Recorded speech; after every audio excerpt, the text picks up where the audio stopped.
Está começando pela TV Novo Tempo mais um programa Evidências, sempre em busca de fatos que comprovem a veracidade histórica da Bíblia Sagrada. De acordo com a Bíblia, vários profetas anteciparam a vinda de Jesus a este mundo. Usando diferentes estilos e métodos de pregação, eles a uma anunciavam a chegada do prometido Messias dos judeus. Por isso foram chamados de profetas messiânicos. Isaías, Jeremias, Daniel são alguns desses videntes perpetuados pela tradição judaico-cristã. Nenhum deles, porém, foi tão misterioso e fascinante quanto a figura de João Batista, o último precursor do Filho de Deus. O próprio Jesus chegou a usar um enigmático aforismo para se referir à sua pessoa. Ele disse: "Em verdade, eu afirmo a vocês, dentre os nascidos de mulher não surgiu ninguém maior do que João Batista. Todavia, o menor no reino dos céus é maior do que ele." Mateus capítulo 11, verso 11. Curiosa definição, não é mesmo? Mas quem foi João Batista? O que a Bíblia e a história nos revelam acerca desse interessante personagem que se dizia profeta de Deus? Uma das narrativas acerca de sua vida está no Evangelho de Lucas, especialmente no capítulo 3, versos 1 a 6. Preste atenção no que diz o texto bíblico. No 15º ano do reinado de Tibério César, quando Pôncio Pilatos era governador da Judéia, Herodes, tetrarca da Galiléia, seu irmão Filipe, tetrarca da Itureia, e Tracônites e Lisânias, tetrarca de Abilene, Anás e Caifás exerciam o sumo sacerdócio. Foi nesse ano em que veio a palavra do Senhor a João, filho de Zacarias, no deserto. Lucas capítulo 3, verso 1. Ele percorreu toda a região próxima do Jordão, pregando um batismo de arrependimento para o perdão dos pecados. Aliás, como está escrito no livro As Palavras do profeta Isaías, que dizia: "Voz do que clama no deserto, preparem o caminho para o Senhor, façam veredas retas para Ele. Todo vale será enterrado e todas as montanhas e colinas niveladas. As estradas tortuosas serão endireitadas e os caminhos acidentados aplanados. E toda a humanidade verá a salvação de Deus." A imagem que temos de João Batista é extraordinária e, ao mesmo tempo, estranha à nossa cultura ocidental. Imagine, um homem pregando no deserto que o juízo de Deus está chegando. Isto mais parece com a controversa figura de homens como Antônio Conselheiro, liderando no sertão um movimento de canudos repleto de fanatismo. Mas pode ter certeza que se tratam de pessoas e estilos bem diferentes um do outro. Antônio Conselheiro e João Batista definitivamente não são o mesmo tipo de profeta. Para entender a mensagem e o mistério de João, é importante conhecer a sua história desde o seu nascimento.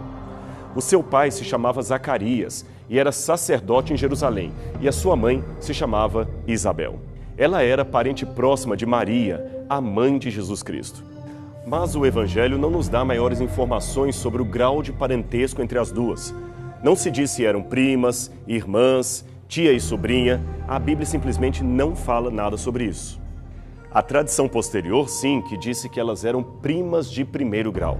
Mas o Evangelho de Lucas apenas afirma que eram parentes. No grego a palavra é singenis, que significa parentes de um modo geral. Seja como for, é interessante saber que quando Maria visitou Isabel, estando ambas grávidas, João Batista começou a mexer no ventre de sua mãe como se reconhecesse a presença divina do Salvador. Isso está em Lucas, capítulo 1, verso 41. Eu sei que alguns podem achar esta história muito fantasiosa, este episódio de João remexendo-se no ventre de Isabel pela simples chegada de Maria. Esta história parece tão fictícia que o historiador Jessa Verns chamou esse trecho do nascimento de João de uma indubitável criação de Lucas, e Raymond Brown, um outro teólogo, considerou uma história dúbia. Será que é mesmo? Em primeiro lugar, a erudição desses acadêmicos é certa, mas eles estão praticamente sozinhos nesta interpretação. Outros eruditos de igual peso, como William Ramsay, Craig Blomberg, Archibald Thomas Robertson e outros, têm sustentado a historicidade e a realidade do episódio de Lucas. E não é só isso.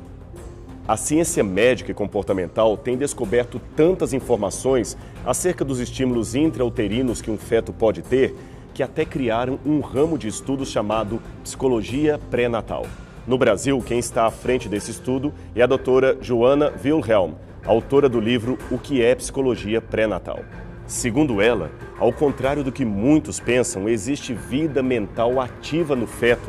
O feto é capaz de ouvir, memorizar sons e informações já a partir da 21ª semana de gestação. Existem claros registros de experiências pré-natais, tanto traumáticas como não traumáticas, perceptíveis tanto na mente de um bebê quanto de um adulto. Certamente, os especialistas em psiquismo intrauterino e psicologia pré-natal não achariam estranho esse relato de Lucas acerca do momento em que João Batista pula no ventre de sua mãe. E por falar nisso, por que ele recebeu este apelido de João Batista? O que significa isso? Normalmente, na cultura judaica dos tempos bíblicos, era a mãe quem escolhia o nome dos filhos. E este nome, é claro, era dado no momento da circuncisão da criança, ocorrida no 8º dia depois do nascimento. Mas no caso de João, quem delibera o nome é seu pai Zacarias, e a mãe, é claro, concorda com a escolha. O nome João, Yohanan, em hebraico, significa Deus concede a graça. É um significado muito bonito. E o apelido Batista certamente veio posteriormente, quando ele começou a exercer a atividade de batizar pessoas no Rio Jordão. Daí o apelido João o Batista. Estranhamente, apesar de filho de um sacerdote da tribo de Levi, certamente dedicado às coisas de Deus, João não foi para a escola dos saduceus que ficava no templo. Normalmente ele deveria ir ali para ser treinado como um verdadeiro levita. Contrariando o que era de se esperar de um filho de sacerdote, João não vai para a escola litúrgica de Jerusalém, pelo contrário, a Bíblia afirma que ele foi criado nos desertos. O que significa isso? Vamos ver o que a Bíblia diz a respeito dessa informação. O menino crescia e se fortalecia em espírito, e viveu nos desertos até ao dia em que havia de manifestar-se a Israel. Lucas capítulo 1, verso 80. Esse deserto, ou desertos, conforme o idiomatismo da época, possivelmente seria, de acordo com Mateus capítulo 3, verso 1, o deserto da Judéia. Esse deserto cobre uma área semiárida marcada pela cor cinza no mapa e que acompanha a vasta área entre o Mar Morto e as regiões montanhosas do sul da Palestina. É uma região inóspita, com pouquíssima vegetação e calor bem acima do normal. Pelo que vemos de Lucas, capítulo 3, versos 1 e 2, somado ao fato que, de acordo com Números, capítulo 4, verso 3, um levita começaria o seu ministério aos 30 anos de idade, podemos deduzir que João passara pelo menos 2 ou 3 décadas no deserto antes de iniciar o seu ministério profético. Esse deserto seria na mesma região onde Jesus permaneceu 40 dias jejuando e, pelas indicações de Lucas 1, 23 e 39, seria também o local não muito distante de Hebrom, mais ou menos na região do Mar Morto. Ora, sobre isto, existe uma informação que é muito importante para nós. É que, de acordo com o historiador judeu Flávio Josefo, havia entre as seitas judaicas do primeiro século uma em especial chamada o Movimento dos Essênios. Embora fossem antigos membros da classe sacerdotal, eles romperam com Jerusalém, migrando para o deserto.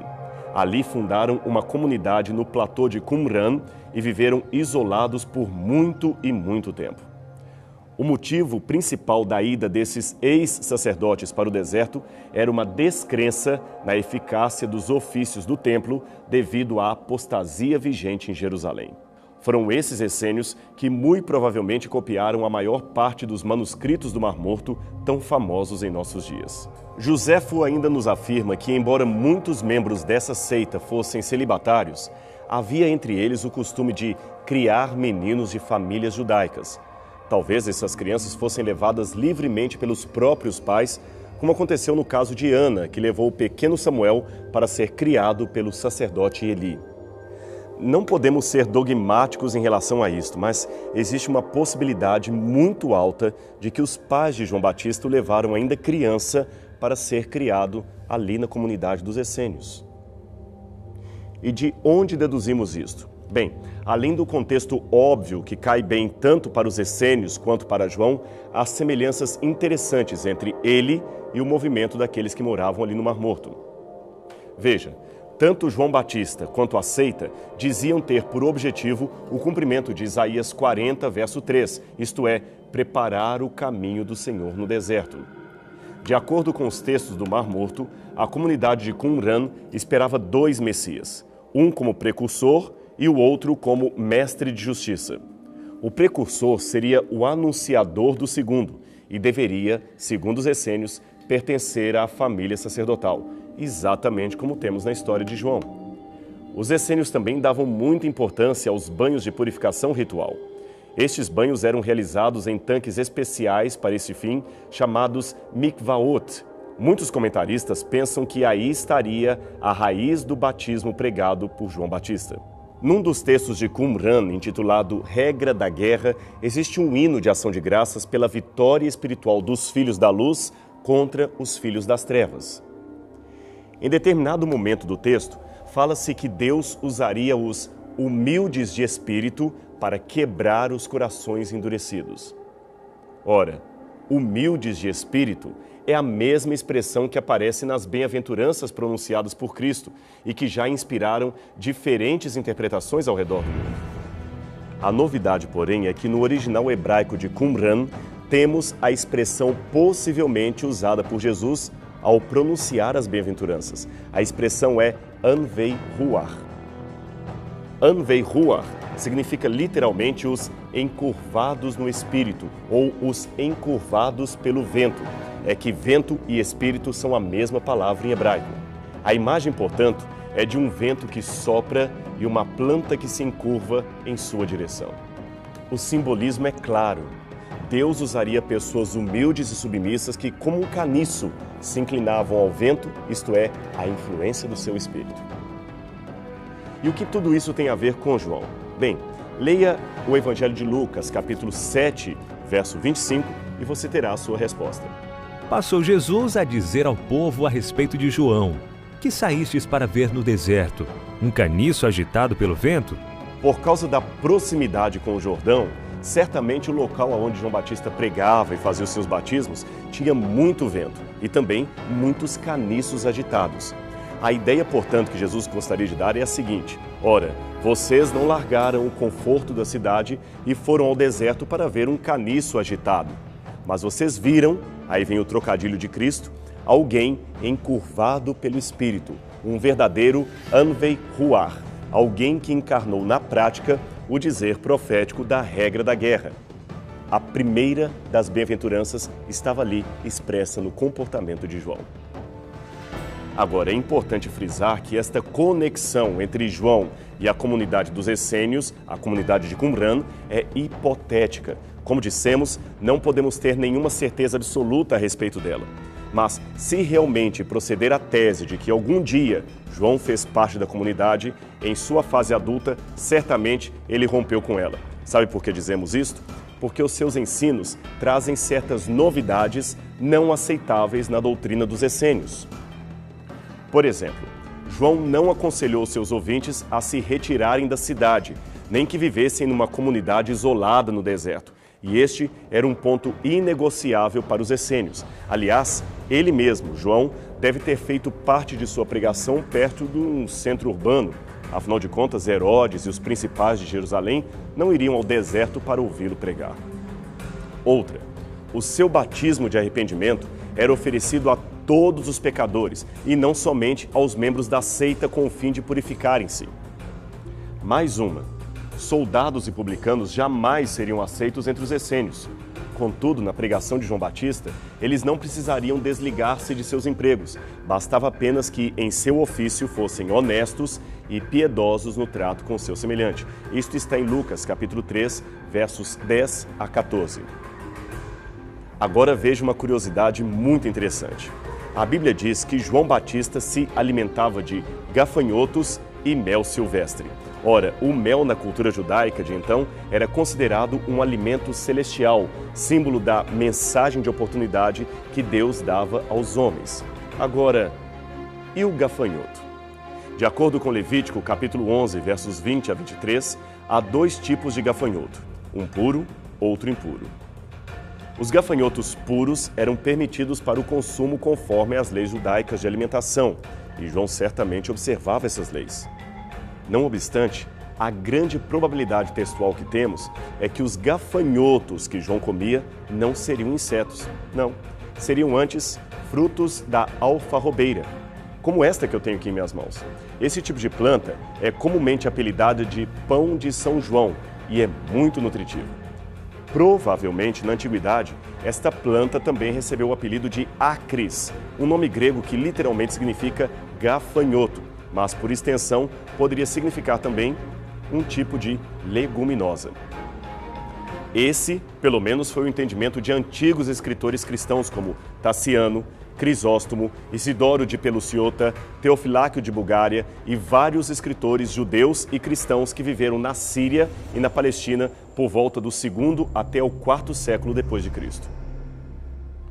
E por que João provavelmente comeria leguminosas no lugar de gafanhoto, já que o gafanhoto era permitido? Por duas razões. Primeiro, porque esta era uma fonte de alimentos comum de pessoas pobres. Eram como as alfarrobas que o filho pródigo comeu enquanto alimentava porcos. Em segundo lugar, João comia alfarrobas talvez para seguir uma dieta vegetariana. Isto, vegetariana. Alguns grupos judaicos da época, como os essênios que mencionamos, incentivavam o vegetarianismo como uma forma de mostrar que estavam aguardando a vinda do reino de Deus. Além disto, eles aproveitavam-se desta dieta para não participar da carne do Cordeiro Pascal, porque não acreditavam mais nos sacrifícios realizados em Jerusalém. E Taciano, um dos mais antigos escritores cristãos que mencionamos, também revela que este era o regime de João. Em outras palavras, João Batista, segundo esse pai da igreja, era vegetariano. Seria, portanto, uma influência dos essênios sobre João? Talvez sim, talvez não.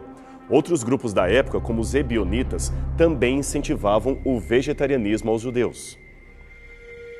Um outro assunto. A roupa de João também era algo que certamente chamava a atenção do grupo. De acordo com os evangelhos, João vestia-se provavelmente com uma capa de pelos de camelo e se cobria da cintura até o joelho com uma veste de couro que substituía a túnica tradicional. Esse tipo de roupa, evidentemente estranho para nós e também para aquela época, lembrava a quem o via as mesmas roupas do profeta Elias, conforme lemos em 2 Reis, capítulo 1, verso 8, e também de acordo com Zacarias 13, verso 4, onde é dito que provavelmente outros profetas, até também falsos profetas, imitassem este estilo de vestir-se. E sabe por quê? Porque o povo esperava, antes da vinda do Messias, o aparecimento de um profeta anunciador que pareceria muito com Elias. E Elias foi nada mais, nada menos que o segundo maior profeta de todo o Antigo Testamento, perdendo apenas para Moisés. O que João fez, portanto, foi usar uma espécie de recurso de psicodrama para ilustrar para todos a mensagem que ele queria dar. E eles certamente entenderam que João queria ser um profeta anunciador do Messias. Tanto é que até Herodes, o rei, teve medo de suas denúncias. Agora, saindo do contexto bíblico, temos um depoimento fora das Escrituras acerca de João. Ele vem do historiador Flávio Josefo, que testifica não só a sua existência histórica, mas também a sua morte nas mãos do rei Herodes. Veja o que Josefo escreveu. Grandes multidões acorriam para ouvir João, apelidado de o Batista devido à enorme força de atração que as suas palavras exerciam. Então, Herodes teve medo de que João aproveitasse esta extraordinária influência para incitar os seus seguidores a uma rebelião, pois parecia que toda a gente fazia caso das suas palavras, e entendeu que era melhor eliminá-lo a tempo, antes de ter que lamentar mais tarde as revoltas que este homem perigoso pudesse ocasionar. E desse modo, João, por causa desta suspeita, foi preso e conduzido para a fortaleza de Maquerote, onde foi executado. A Bíblia também diz que João foi decapitado, mas Marcos acrescenta que a sua principal ameaça foi denunciar os pecados de adultério do rei dos judeus. Eles podem até ter matado o profeta, mas a sua mensagem era de origem divina e, portanto, deveria prosseguir. O local exato onde João realizava sua pregação e os seus batismos ao longo do Rio Jordão ainda é motivo de controvérsia entre os especialistas. Mas o fato é que até hoje, milhões e milhões de pessoas se tornam cristãs pelo batismo, revivendo, de certa forma, um rito que o humilde profeta do deserto inaugurou há quase 2000 anos. Justamente aquele que se dizia o menor de todos os profetas, aquele que afirmava não ser digno de desatar as sandálias de seu mestre. Isto numa época em que, segundo o antigo rabino Yoshia ben Levi, nem o mais simples dos escravos estava obrigado a desatar os sapatos de alguém. Recentemente, várias supostas relíquias de João têm sido encontradas e identificadas como pertencendo ao profeta. Na Turquia, por exemplo, perto da Capadócia, religiosos afirmam ter descoberto a cabeça de João Batista, que rapidamente se tornou um objeto de veneração na vila local. Mas, só para constar, outras supostas cabeças de João Batista também foram encontradas em outras partes da Europa. E esta, especificamente encontrada na Turquia, revelou ser a cabeça de uma criança pré-adolescente morta na Idade Média. Definitivamente, não poderia ser a cabeça do profeta. O que temos que aprender é que, muito mais importante que buscar relíquias com restos mortais de um santo como João, o mais importante é viver, pela graça de Deus, a mensagem que aquele profeta pregou. Afinal de contas, esta mensagem tem uma origem divina e direciona-se a cada um de nós. Se tão somente o mundo atendesse, pelo menos ao começo da mensagem que João Batista pregava, se tão somente atendessem ao chamado que diz: arrependam-se, pois o reino de Deus está próximo, certamente esse planeta seria um lugar melhor para se viver. Você não acha? Bem, o nosso programa está ficando por aqui, mas esperamos que o exemplo e a mensagem de João possam ficar bem profundo no seu coração. E a gente se encontra semana que vem, mais uma vez aqui na TV Novo Tempo, o canal da Esperança. Até lá!